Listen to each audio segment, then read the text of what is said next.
Hello guys, so in my previous Oneplus Nord video, I told you about the launch date, which if you have no clue will be unveiled on July 21st and it will be held in augmented reality. Now in this video, I'm gonna tell you about the price and the camera specs. So first, let's go with the camera specs.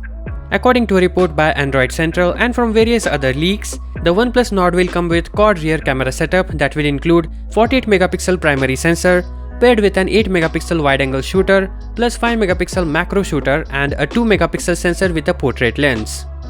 OnePlus co-founder recently touted that the OnePlus Nord will come with a flagship camera experience. Thus, the primary sensor could be the Sony IMX586 that is already available on the OnePlus 8, which means the primary sensor will take photos and videos as good as OnePlus 8. In addition to this, the new model is also teased to have optical image stabilization. A retailer in Romania has already listed the OnePlus Nord and put a price tag of RON 2300. That's 475 euros or 39,000 Indian rupees.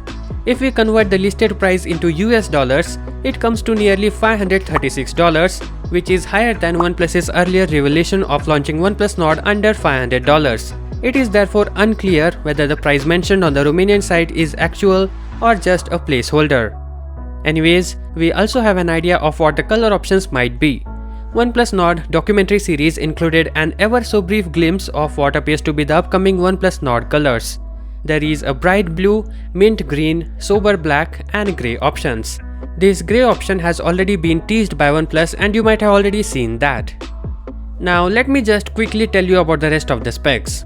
The display is expected to be either a 6.4 or 6.55 inches. Most believe the latter to be true. It's also said to be AMOLED with 90Hz refresh rate. Further, you will see Qualcomm Snapdragon 765G SoC that has already been confirmed by OnePlus. It's a 5G chip with dual SIM support. The phone is also said to pack a 4300 mAh battery with 30W fast charging and USB-C port. And currently we have no idea whether it will come with 3.5mm audio port, but looking at the trend, it doesn't seem likely. So that's it for this video. Catch you guys in the next one. Peace out.